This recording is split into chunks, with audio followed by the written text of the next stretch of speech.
Hello students, good evening. आज हम आप सभी को मॉडल नंबर 4 बताएंगे। यह एक अनसॉल्व्ड पेपर है। इसके अभ्यास से हम लोग बोर्ड एग्जाम में अच्छे अंक ला सकते हैं। जैसा कि आप सभी को पता है, क्वेश्चन पेपर हमारा 2 पार्ट में होगा।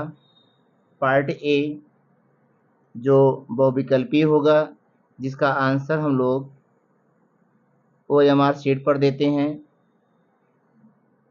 जिसमें कुल मिलाकर के 20 प्रश्न आते हैं और एक प्रश्न का आंसर के लिए हमें 1 अंक मिलते हैं।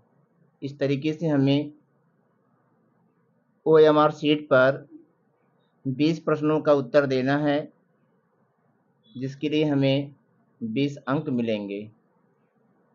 दूसरा पार्ट बी होता है, पार्ट बी हमारा 50 अंक का होता है, जिसका आंसर हम लोग आंसर शीट पर देते हैं। तो चलिए शुरुआत करते हैं। पहला क्वेश्चन है यहाँ पर part A, multiple choice question. यहाँ पे कह रहा है question number 1 to 3, read the following passage carefully and choose the correct option to answer the questions that follow। यहाँ पर एक पैसेज दिया गया है जो कि अनसीन पैसेज है, अपठित गद्यांश है। इस पैसेज को 2 से 3 बार आपको पढ़ना होगा। पढ़ने के बाद ही इससे जो भी क्वेश्चन पुटअप किए गए हैं उसका आंसर आप लोग दे पाएंगे। तो जैसे कि यहाँ पे पहला क्वेश्चन कह रहा है, what did Vidyasagar cherish for his parents. तो पहले क्वेश्चन का ऑप्शन यहाँ पर है option number D, great reverence. यहाँ पर भी दिया है ग्रेट रिवरेंस, ये इसका आंसर है पहले क्वेश्चन का। दूसरा प्रश्न पूछ रहा है, what did he do when he was refused leave. इसका ऑप्शन नंबर सी राइट है, टेंडर्ड हिज रिजाइनेशन। यहाँ पर भी इसका आंसर है।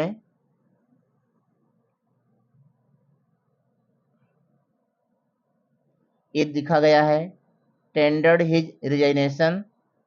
तो इस तरीके से क्वेश्चन नंबर सेकंड के लिए ऑप्शन सी को टिक करेंगे। तीसरा प्रश्न पूछ रहा है, which word in the passage is the opposite of disappointed. इस शब्द का अपोजिट क्या है। तो यहाँ पर इस शब्द का अपोजिट होगा discouraged.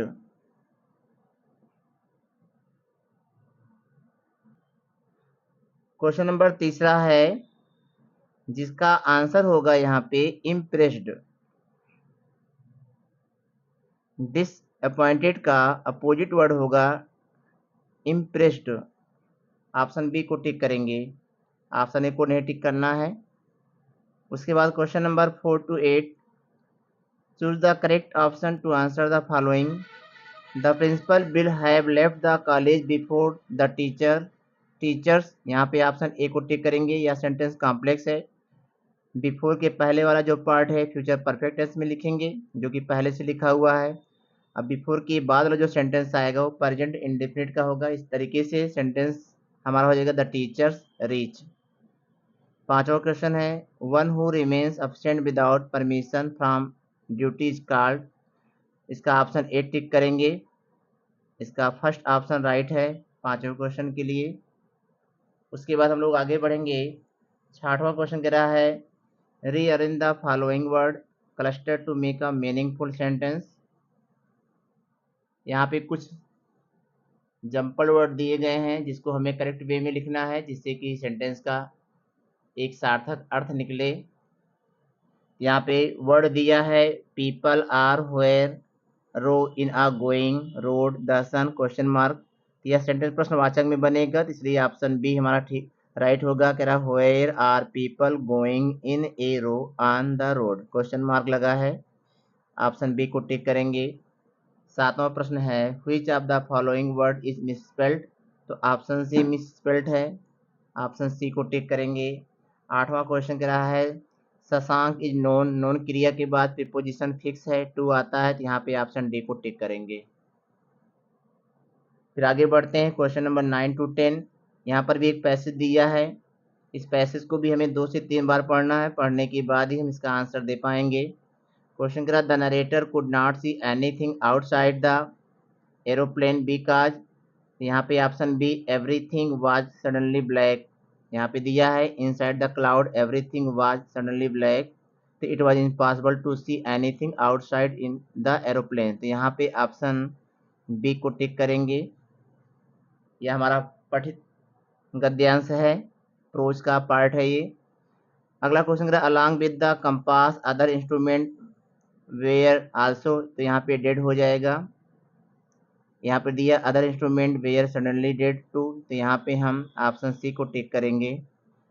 Question number 11 to 13 on that lovely autumn day I was accompanied by my daughter Janani a long walk to freedom, Nelson Mandela chapter का है ये, बहुविकल्पीय क्वेश्चंस। तो यहाँ पे 11 क्वेश्चन के लिए, क्वेश्चन नंबर 11 के लिए ऑप्शन ए को टिक करेंगे। फिर आगे बढ़ेंगे, अगला क्वेश्चन कह रहा है otters are found in large numbers in the marshes near Basra a town in Iraq, तो यहाँ पे ऑप्शन डी को टिक करेंगे।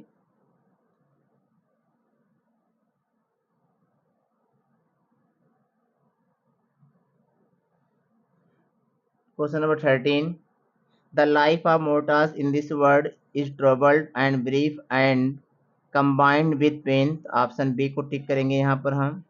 आगे बढ़ेंगे क्वेश्चन नंबर 14 to 15, यह पोएट्री का एक पैसेज है या एक पद्य है, इसको भी हमें 2 से 3 बार पढ़ना है। उसके बाद यहाँ पे क्वेश्चन पुटअप किया गया है 14 and 15, जिसका आंसर हमको यहाँ से मिल जाएगा।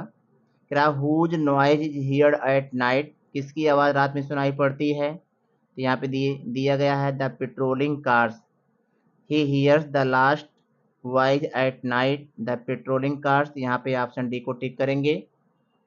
15वां क्वेश्चन कह रहा how does he stairs at the brilliant stars, यहाँ पे ऑप्शन सी टिक करेंगे विद हिज ब्रिलियंट आइज, यहाँ पर उसका आंसर है and stairs with his brilliant eyes, तो ऑप्शन सी को टिक करेंगे क्वेश्चन नंबर 15 के लिए।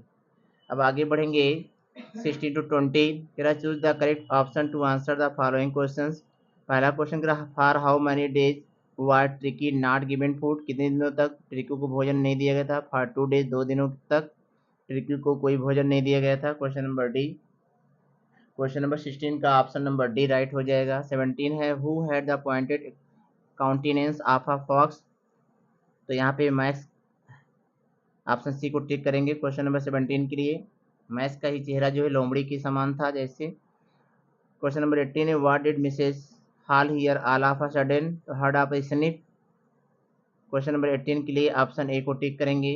19 who loan the diamond necklace to मेमी लोसजेल, तो यहाँ पे हम ऑप्शन बी को टिक करेंगे मेमी फॉरेस्टियर, क्वेश्चन नंबर 19 के लिए ऑप्शन बी को टिक करेंगे।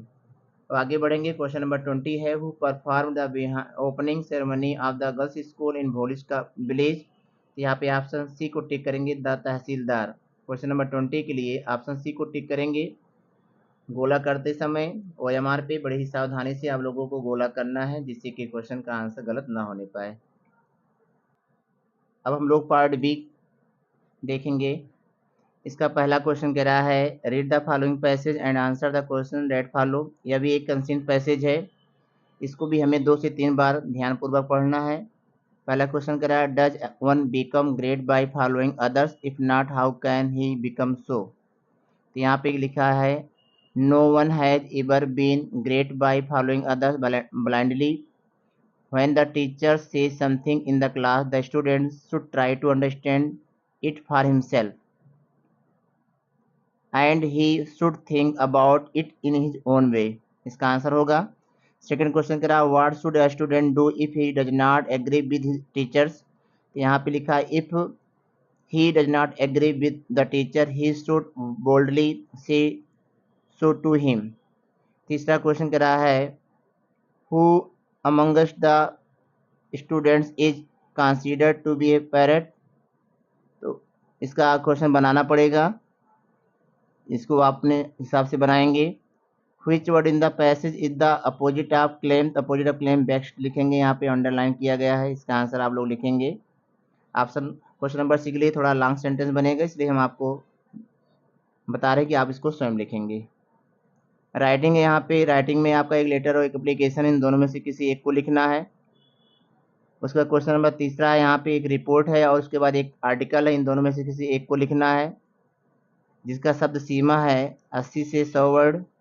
ग्रामर पोर्शन पे पहुंचेंगे, कह रहा है Sheetla said to student have you work hard for the examination. यह इंट्रोगेटिव सेंटेंस है, यह इंट्रोगेटिव सेंटेंस यहाँ लिखेंगे Sheetla asked his students they had worked hard for the examination. B passive voice कह रहा डोंट मेक अ नॉइज, लिखेंगे let a noise not be made, या you are advised not to make a noise.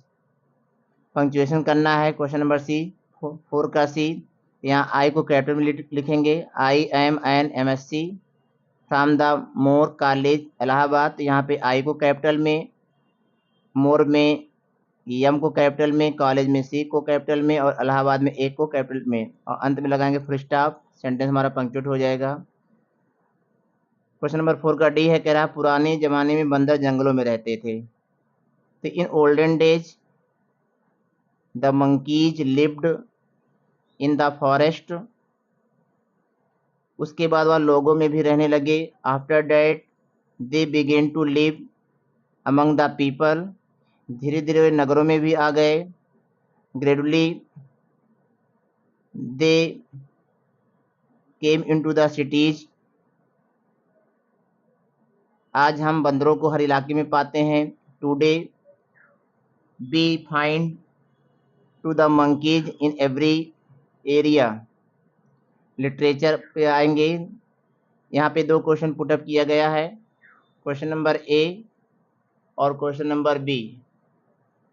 ए के अंतर्गत 2 question put up किए गए अथवा करके, बी के अंतर्गत भी 2 क्वेश्चन पुटअप किए गए हैं अथवा करके। तो ए से एक का आंसर लिखना है 30 से 40 शब्दों में, बी से भी एक क्वेश्चन का आंसर लिखना है 30 से 40 शब्दों में। क्वेश्चन नंबर 6 है, answer any one of the following in about 60 word.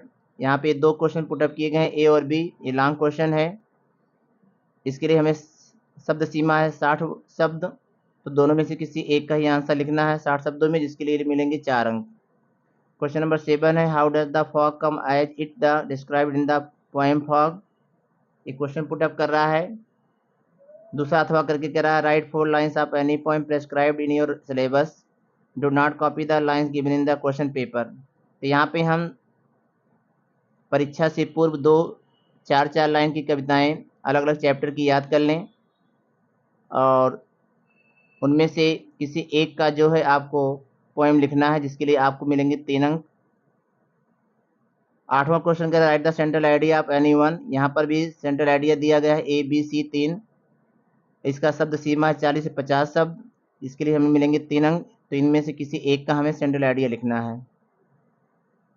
Question number 9, answer any one of the following, ये आपका स्नैपशॉट का 2 क्वेश्चन है लॉन्ग, ए और बी, इनमें किसी एक का आंसर लिखना है, सॉरी ये शॉर्ट आंसर है, इसके लिए हमें 30 से 40 शब्द दिया गया लिखने के लिए।